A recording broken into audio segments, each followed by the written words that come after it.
Bom pessoal, boa noite, sou o Fernando Severo, um dos professores aí do Grupo Alub, certo? Acho que muitos já tiveram aula comigo, me conhecem.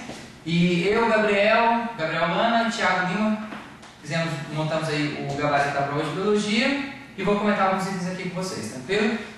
De uma forma geral, a gente, todas as cadeiras de hoje, segundo dia, eu, Gabriel, Thiago, enfim, e os outros professores de matemática, física, química também, a prova foi relativamente difícil, certo? Não foi nível médio, nem foi de nível difícil para muito difícil, alguns itens, na verdade, certo? Ele puxou um pouquinho na prova, e vou fazer um comentário de alguns itens. Possivelmente a média deve descer, certo? Deve cair bastante a média, e provavelmente vai estar bem nesse vestibular o pessoal que marcou somente aqueles itens que realmente tinha certeza, certo? O pessoal que arriscou um pouco aí possivelmente vai cair um pouco a nota porque a prova estava realmente difícil, tranquilo? Vou fazer o comentário do item 7.1 com vocês, pega aí por favor, item 7.1, que o texto fala da questão de produção de eletricidade pelo poraquê, o famoso peixe elétrico aí. Tinha alguns itens aqui que dava para você, pelo próprio texto, dava para você puxar alguns itens e marcar alguns itens, certo? Mas teve item relativamente polêmico, enfim, vou fazer um comentário aqui com vocês. Pega o item 7.1, por favor, olha só. Diz assim: ao citar a ordem e as famílias de peixes elétricos, o texto faz referência às relações filogenéticas não hierarquizadas. Gente, esse item é um item relativamente tranquilo diante de todos esses itens aí que foram relativamente difíceis. Olha só, é claro que as características são características do quê? São relações filogenéticas hierarquizadas. O item fala que não hierarquizadas. É só você lembrar lá daquela questão que a gente fala sempre em sala de aula para vocês do reficofage, ou do reficofage. Temos 3 domínios, lembra comigo, tem um item para falar disso também lá na frente. O domínio Archaea, que inclui as bactérias, ditas bactérias primitivas. O domínio Eukarya, que inclui todos os seres eucariontes. Lembra comigo aí? E o domínio bactéria, que são ditas bactérias contemporâneas, bactérias atuais, certo? E além desses 3 domínios, lembra comigo, depois tem os 5 reinos, certo? Depois dos 5 reinos nós temos o quê? Reficofage, os 9 filos aí, pensando no reino animal são 9 filos, pensando no reino vegetal são 4 divisões também. Se pode chamar de filo, mas normalmente a gente usa aí briófita, pteridófita, gimnosperma e angiosperma, Então tem toda uma hierarquia, e o item fala que no caso eram relações filogenéticas não hierarquizadas, então o item está errado. Item 7.1 gabaritado como um item errado. Item 7.2, na sequência, pega comigo aí. O poraquê é uma espécie caracterizada por sua ampla distribuição geográfica. Gente, esse era um item que pelo próprio texto o texto fala que é um item que tem uma ampla distribuição geográfica. Está errado, por quê? Ele é um peixe endêmico, Tipo, ele ainda fala que é típico da região amazônica, tal, comenta isso, então na verdade o item também está errado, tá? Era questão de ler um texto e ver que não era de ampla distribuição geográfica, era de uma distribuição o quê? O item é um peixe típico de uma região só, e não de, sei lá, todo mundo, todo o Brasil, enfim. Está errado o item fácil. Outro item, o item 7.3, também gabaritado como um item errado. Olha só, você tem que lembrar aqui comigo a da parte de embriologia. Se você lembrasse disso, você gabaritava esse item como errado. Lembra comigo que nós temos 3 folhetas embrionárias. Temos a ectoderme, que é o mais externo, a mesoderme, que é o intermediário, e a endoderme, que é o folheto mais interno. Isso em animais triblásticos, certo? Mas como ele está falando de um peixe e tal, tudo mais, ele está falando o quê? De um animal triplástico. Lembra lá comigo que peixe faz parte do último grupo lá dos cordados, mais especificamente dos vertebrados. Tranquilo? Olha só, o mecanismo referido no texto ocorre devido à inversão do potencial da membrana das células com o núcleo organizado, que se origina do folheto embrionário endoderma, como consequência do influxo do íon cálcio. Gente, é aquilo que a gente sempre fala em sala para vocês. Tenta achar um erro no item, certo? Se o item é errado, se você achar um erro no item, o item vai ser errado como um todo. Não vai ficar brigando com a prova, não vai ficar, mesmo que a prova estava muito pesada, então você tinha que usar esse artifício, essas malandragens de quê? De achar uma parte do item que está errada e o resto você não sabe, mas se você sabe que tem uma parte que está errada, o item vai estar errado como um todo. Não importa, você não teria que lembrar dessa parte de fluxo de cálcio, tudo bem, tem toda essa questão, mas se você lembrar isso aqui, ó, o folheto embrionário endoderma, gente, se ele está falando, qual que é a célula que produz eletricidade aqui? É a célula que é a célula muscular. A célula muscular, ela provém de qual folheto? Endoderma? Está errado. Na verdade, a célula muscular, ela provém do folheto do tecido embrionário chamado de quê? Mesoderma. Então, na verdade, está errado. Certo? Você nem tinha que pegar nesse detalhe da inversão do potencial da membrana, você não tinha que entrar nesse detalhe, e muito menos no detalhe da consequência do influxo de cálcio. Tá? Tudo bem que tem toda essa questão envolvida, mas quando você está fazendo a prova, você quer resolver a prova de uma forma rápida, já que a prova estava relativamente difícil. Então, lembrava dessa questão do folheto embrionário, que teria que ser a mesoderma e não a endoderma, e vai embora, item errado. Tranquilo? Vamos aqui, vamos comentar mais um. Olha só, item 7.4, né?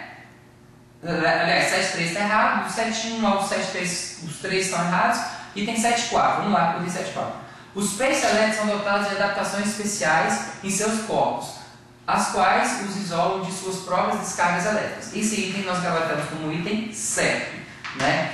Gente, dá para pensar na própria questão de utilização dessas descargas elétricas, dessa propriedade, né, desse processo de dissipar uma descarga elétrica. Olha só, ele é dotado de adaptação que vai fazer com que o peixe, o que, gente? Com que o peixe não sofra ao liberar a descarga elétrica, porque não faz sentido nenhum o peixe o quê? Liberar a descarga elétrica, e sempre que ele dissipar essa descarga elétrica, ele sofrer com esse processo, né? Então a questão de quê? De própria adaptação, porque se sempre que ele fosse liberar a descarga elétrica ele for receber um choque, não faz sentido ele, né, ter todo esse processo de se auto prejudicar com essa descarga elétrica, tranquilo? Item 7.5, que vai fazer referência à figura 2. Né? A figura 2 mostra as células, aí, as várias células, né, chamadas de eletrócitos, células que produzem descarga elétrica, e ele diz assim, ó, se na figura 2 a seta indica uma junção de adesão entre eletrócitos adjacentes, ou seja, junção de adesão entre essas células que produzem eletricidade, pela setinha dá para ver isso, então as mioeletroplacas se descarregam em tempos diferentes, o que explica a geração de descargas elétricas de baixa potência. Tá? Gabaritamos esse item como um item o quê? O item errado. Por quê? Gente, não tem relação entre liberar descarga de baixa potência com a questão da célula, com essa junção de adesão mostrada aí. Certo? E outra coisa, a lógica é que essas células dissipem uma descarga ao mesmo tempo, né, e não em tempos diferentes, certo? Então, na verdade, vai ser dissipada uma descarga só, certo? E não em tempos diferentes. Mas, enfim, o item está gabaritado como um item errado. Vamos pegar o item 7.3. O mecanismo, o que ele vai falar? Fazendo de novo o item 7.3 com vocês. Gente, era um item relativamente complicado para você, ainda mais metade da prova já, para você, né? Tem mais 70 e tantos itens aí pela frente, ter que pensar tudo isso aqui, é aquilo que eu falo em sala, sempre a gente comenta em sala com vocês, certo? Esse que o Gabriel e o Thiago sempre comentam com vocês. Você tem que achar o erro do item, não importa se ele está errado como um todo. Se você achou uma parte que está errada, o resto deixa para lá, não vai se preocupar, você não tem que validar o item na íntegra, tem que validar um pedaço do item. Se ele é um pedaço errado, ele vai ser todo errado. O que diz o item? O mecanismo referido no texto ocorre devido a inversão do potencial da membrana das células com núcleo organizado, que se origina do folheto embrionário endoderma, com consequência do influxo do íon cálcio. Olha só, lembrando dessa questão do influxo do íon cálcio, lembrando dessa questão da inversão do potencial de membrana, não é o melhor caminho para você matar a questão. Qual seria o melhor caminho, qual seria a melhor forma de você, a melhor abordagem? Seguinte, lembra comigo que a célula que ele está referindo aqui, a célula com núcleo organizado, a célula com núcleo organizado é exatamente a célula muscular, que é a célula que produz todo o quê? Toda a descarga elétrica, tem todo o potencial de membrana ali, tudo para gerar o quê? A descarga elétrica. Gente, essa célula, ela provém de qual folheto embrionário? Lembra comigo que nós temos três folhetos embrionários. Se é um animal triblástico, se é um peixe triblástico, né? Nós temos endoderme, mesoderme e ectoderme, certo? Lembra comigo que a mesoderma é quem vai originar o tecido muscular e não a endoderma. A endoderma origina quais tecidos? Origina o tecido, na verdade, origina quais partes do corpo desse animal? Origina um sistema digestório e sistema respiratório, né? Se está falando aqui de, no caso, endoderma, não se encaixa. Teria que ser o quê? Mesoderma, já que é uma célula muscular. Tranquilo? Item 7.3, tá? Gabaritado com errado. Item 7.4. Os peixes selectos são dotados de adaptações especiais em seus corpos, os quais os isolam de suas próprias cargas elétricas. Gente, é claro que o animal vai, esse tem gabaritado como certo, é claro que o animal vai ter o quê? Uma adaptação que vai isolar ele o quê? Da própria descarga que ele produz, porque não faz sentido, tudo bem que essa questão de dissipar essa descarga é um mecanismo de proteção, alguma agressão, algum predador, então não faz sentido o animal ter o quê? Um processo de descarga elétrica que vai agredi-lo sempre que ele for dissipar esse processo de descarga elétrica. Então a lógica é o quê? Ele tem mecanismo que protege contra a própria descarga elétrica que ele produz. Né? É uma questão de análise simples mesmo, não, né, precisava de aprofundar muito para matar esse item, item 7.4. Item 7.5.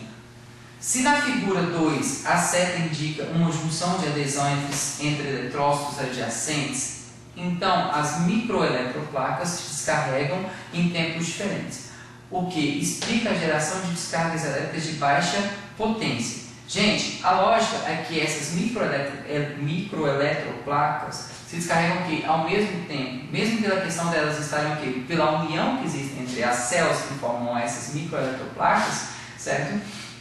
E não faz sentido você pensar em ter descarga elétrica em tempo diferente. Vai ser dissipada uma única descarga elétrica, né? Vai ser dissipada ao mesmo tempo, certo? Pela própria questão dessas células, desses eletrócitos estariam o quê? Adjacentes, estariam unidos para essas junções que o próprio texto do item fala, tá? Então tá errado aí, beleza? Aqui dá para pensar mais ou menos na questão de disco intercalar que existe em célula muscular, em célula, né, do miocárdio, na verdade em fibra muscular do coração. Tá? Daria para você fazer essa analogia aqui e lembrar que, apesar que ali é a passagem de íon, né, mas a própria descarga elétrica que vai se formar nesses eletrócitos também tem uma certa relação com essa, né, com a fibra muscular do coração, beleza? A 7.6 tinha que lembrar um pouquinho do sistema excretor, né? Lembrando que peixe ósseo excreta amônia e peixe cartilaginoso excreta o quê?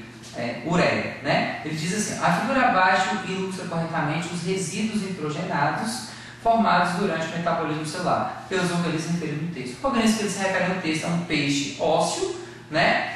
E ele vira aqui e mostra na figura que existe o que, gente? Ele mostra aqui a boquinha do peixe e tudo mais e tal. Ele mostra que existe a liberação de ureia, sal e água. Na verdade, não é liberação de ureia, é liberação de quê? De amônia, por ser um peixe ósseo. Tá? Lembrando que nós temos 3 tipos de excretas nitrogenadas, provenientes do metabolismo de ácido nucleico e de proteínas, que seria ureia, amônia e ácido úrico. Aqui só tem sentido você pensar em 2, né? Amônia e ureia, não faz sentido nenhum você pensar em ácido úrico, certo? Já que é um peixe. Mas se é um peixe ósseo, tem que lembrar comigo que é amônia e não ureia, tá? O NB sempre está cobrando esse tipo de excreção de peixe, tá? Sempre está cobrando essa questão de peixe ósseo excretar amônia e peixe cartilaginoso excretar predominantemente aí a ureia, tá? Vez ou outra aparece esse item, é quase que vestibular sem vestibular não, tá? Vamos lá, vamos pegar mais pra frente aqui, vou mandar um pouquinho. Tranquilo até agora? Ó, item 9.2, que fala do sistema cardiovascular. A gente comentou pelo menos as salas que eu passei essa semana, a última semana antes do vestibular, eu comentei que era certo que ia cair sistema cardiovascular, por quê? Fizemos no final de semana passada a prova do PAS, o PAS 2 e o PAS 3. Na prova do PAS 3 caiu o sistema cardiovascular. A UNB sempre usa esse artimanha, sempre, normalmente o que cai na prova do PAS vem na prova do vestibular, certo? Então, aonde eu passei, eu relembrei que seria interessante você dar uma revisada no sistema cardiovascular. Vem cá, item 9.2, o que ele fala aqui? Ele mostra o coração de um animal, né, no caso um anfíbio, né, coração tricavitário, né, 2 átomos e um único ventrículo. Ele fala assim, ó, um animal cujo coração é semelhante ao ilustrado na figura, pertence a uma classe do domínio eucária. Gente, lembra comigo que são 3 domínios, isso é trabalhado na parte de classificação taxonômica, né? Lembra comigo lá que tem a base, né, do reficofage, 3 domínios, quais são eles? Eucária, árquea e domínio bactéria. Eles têm por base quem? A classificação binomial de quem? Linneu, né? Um nome científico composto por 2 partes. Você tem o que? O primeiro nome refere-se ao gênero e o segundo ao epíteto específico, né? Tem gente que fala que o segundo nome é o nome de quê? Da espécie. Não, o nome da espécie é o nome todo, né? Homo sapiens, né? Enfim, Iminolex, Nana, enfim, tem vários nomes aí, a gente vai entrar em detalhes aqui. Mas olha só, o animal cujo coração é semelhante ao ilustrado na figura pertence a uma classe do domínio eucário. Sim, tudo bem, né? Cujos representantes ocupam durante a fase larval ambientes aquáticos dulcícolas, ou seja, dulcícolas, né, de água doce. E em geral respiram por brancas. Gente, ele está fazendo referência a quem? Qual animal que ele está fazendo referência? Aos anfíbios, né? Fase larval você tem lá o girino na água, né, respirando por brancas, e no caso, na fase adulta, o anfíbio, né, a questão fala quase que tudo, fala que quase todo o processo de respiração e do próprio sistema cardiovascular de anfíbio. Na fase adulta, os anfíbios vão ter o corte de respiração cutânea, através da pele, a própria figura mostra isso, e respiração pulmonar também. Né? Na fase naval tem respiração branquial, na fase adulta, respiração cutânea, respiração pulmonar. Beleza? Então, é um item tranquilo, um item no meio de toda essa dificuldade aqui que a prova foi, certo? Você tinha um item relativamente tranquilo. Mas, de uma forma geral, o pessoal que está aí corrigindo, certo? Não sei como é que você está indo, espero que bem, mas de uma forma geral a UNB pegou pesado. Realmente ela pegou pesado nessa última prova aí. Tá? Não era que. Ainda mais que a prova do PAS 2 e do PAS 3 foi relativamente tranquila, certo? A gente achava que a prova iria relativamente nível de médio, de fácil para médio, um ou outro item difícil. Não, a UNB realmente, dessa vez ela, né, fez que a prova fosse bem difícil. E eles sabem fazer isso muito bem. Olha só, item 9,5, vamos pegar esse aqui também. Um animal cujo coração é semelhante ao ilustrado na figura. Gente, o coração da figura qual é? Coração de anfíbio, 2 átrios e um ventrículo. Mistura de sangue aonde? Exatamente no ventrículo. Mistura de sangue oxigenado com sangue não oxigenado. Né? Olha só, o animal cujo coração é semelhante ao ilustrado na figura tem a pele bastante vascularizada e sempre umedecida pela secreção de glândulas secretoras de muco. Como que é a pele de um anfíbio? O UNB cobra isso, já caiu isso na prova do Enem, tá? É uma característica que da ESC também eles cobram, é uma característica que sempre está sendo cobrada pela maioria dos vestibulares. Gente, a pele do anfíbio é uma pele fina, uma pele que tem muitas glândulas, para o quê? Para deixar essa pele úmida. Além de ser fina e úmida, é uma pele bastante vascularizada e bastante porosa, porque tem que ter uma troca gasosa, uma troca bem eficiente através de quem? Através da pele, respiração cutânea ou respiração tegumentar. Né? Como o animal depende dessa respiração cutânea ou tegumentar, a pele tem que ser vascularizada, fina, porosa e bem o que, gente? Úmida. Né? Então, característica de tegumento de anfíbio. Tranquilo também, eu acho que a maioria de vocês devem ter acertado esse item. Item 9,8, né? Questão aberta, questão aí para você redigir um texto, né? Falando das diferenças anatômicas entre o coração esquematizado na figura, que é o coração de um anfíbio, e o coração de um indivíduo adulto da classe mamária, ou seja, de um mamífero, de um ser humano, por exemplo. Apresente ainda as implicações dessas diferenças do ponto de vista fisiológico. Gente, tranquilo, né? Tranquilo. Quem fez uma revisada aí de sistema cardiovascular deve ter matado essa questão com uma certa tranquilidade. E é bom que a questão aberta, então, né, vai te ajudar aí a subir sua pontuação, sua média, né, que a média deve ser baixa mesmo nesse vestibular. Sim, coração de anfíbio, como é que é? Tricavitário, 2 átrios e um único ventrículo. Enquanto o coração dos mamíferos temos 2 átrios e 2 ventrículos totalmente septados. Então a diferença anatômica é exatamente essa. O coração de anfíbio tem 2 átrios separados e um único ventrículo onde tem a mistura de sangue. Né, onde o sangue oxigenado se mistura com o sangue não oxigenado. E no caso do coração dos mamíferos não tem essa mistura. Né? O coração são 4 cavidades totalmente separadas, onde o sangue, no caso oxigenado, ele fica do lado esquerdo do coração, no átrio esquerdo e no ventrículo esquerdo, e o sangue não oxigenado fica na parte direita do coração. Professor, mas quem vai nutrir o coração? São as artérias coronárias que nutrem todo o órgão. Né? É claro que estão aí, né, artérias que estão levando oxigênio para o próprio coração. Tranquilo? Qual seria essa questão de um animal ter o coração que não permite a mistura de sangue e o outro animal, o anfíbio, permite a mistura de sangue? O que isso implica, gente? Isso implica o seguinte, né? Se o animal tem um coração, como no caso dos mamíferos, que não permite a mistura de sangue, você vai ter um maior aporte, uma maior, né, condução de sangue oxigenado a todos os tecidos desse animal. né? Então você vai ter o que? Um sangue, no caso, o corpo do mamífero, né? O sangue que chega às várias partes do corpo de um mamífero é um sangue rico de fato em oxigênio, um sangue bem oxigenado. No caso dos anfíbios chega um sangue que, com menor teor de oxigênio, certo? Como o espaço era pequeno, eu acho que bastaria você falar isso. Eram 10 linhas desse espaço relativamente curto aqui, não tinha muita coisa para escrever. Mas tem várias outras implicações. Por exemplo, você poderia pensar na questão de quê? Do animal ter um metabolismo mais ou menos acelerado, né? No caso, mais ou menos intensificado. Se o animal tem uma maior oxigenação dos tecidos, no caso dos mamíferos, o animal vai ter o quê? Vai ter um metabolismo mais intensificado, mais acelerado. Então você poderia pensar em outras questões. Você poderia pensar em quê?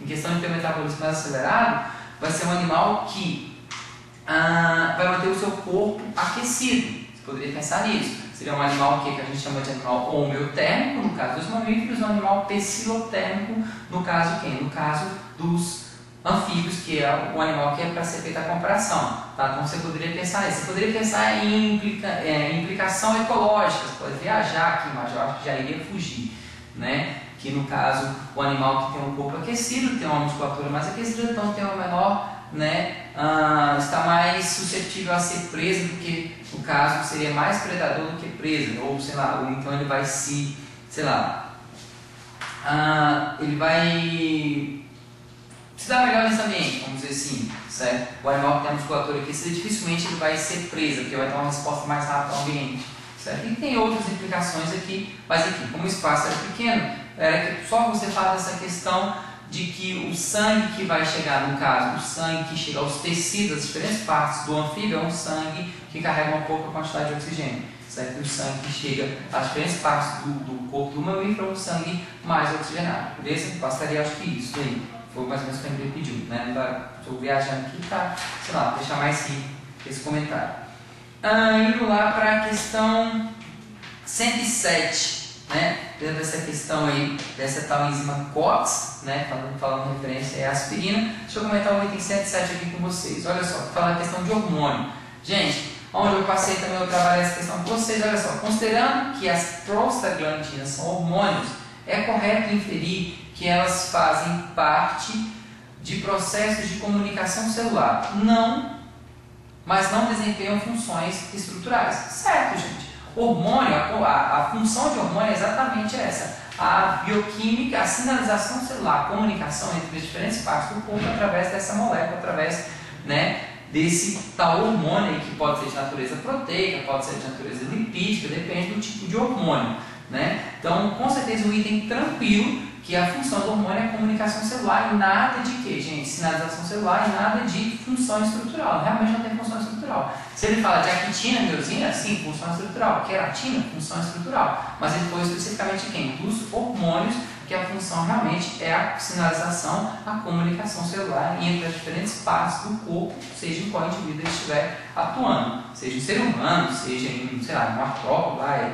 equidizona, enfim. Daria para viajar aqui em vários hormônios aí. Tá? Mas está, no caso, certinho, item 107. Vamos lá, pegar mais um aqui para comentar com vocês. Item 107. Ó, um item bacana de fazer, né? O texto era meio chatinho, né? Mas você teria que ler o texto para fazer a parte física também aí, mesmo a parte de matemática. É o item 125, tá? Olha só. Aqui é só você lembrar da questão de variação, o animal que consegue ou não manter a temperatura corpórea constante, né? Que é o que a gente sempre fala para vocês, a questão da homeostasia, né? A homeostase térmica, manter a temperatura corpórea, né, constante, independente das variações de temperatura ambiental, que a gente tem um nível de animal homeotérmico, né? Ou também dito animal endotérmico, a temperatura corpórea mantém constante, independente de variação de temperatura ambiental, né? E no caso são aves e mamíferos, e os animais que não mantêm a temperatura corpórea constante, ou seja, se varia a temperatura ambiental, vai variar a temperatura corpórea, né, são os animais exotérmicos. Então o último item, fazendo aqui com vocês, ó, ao se comparar uma ave com um réptil de mesma massa corporal, verifica-se que a variação de energia, né, é maior na ave. Gente, item errado. Tá? A variação de temperatura vai existir aonde? Vai existir exatamente nos répteis, né? Que é o que ele compara aqui, não na ave. A ave consegue manter a temperatura corporal constante, enquanto o réptil vai variar de acordo com a temperatura do ambiente, a temperatura do corpo dele. Beleza? Tranquilo? Mais alguma coisa a gente comenta aí com vocês pelo, sei lá, pelo Facebook ou qualquer outro meio aí de comunicação, tá? Então, mesmo por e-mail, tranquilo? E é isso aí, gente. Fiz aqui o comentário do primeiro vestibular de 2012, da UNB, que, queira lá, a prova foi mais puxada do que a gente estava acostumado, beleza?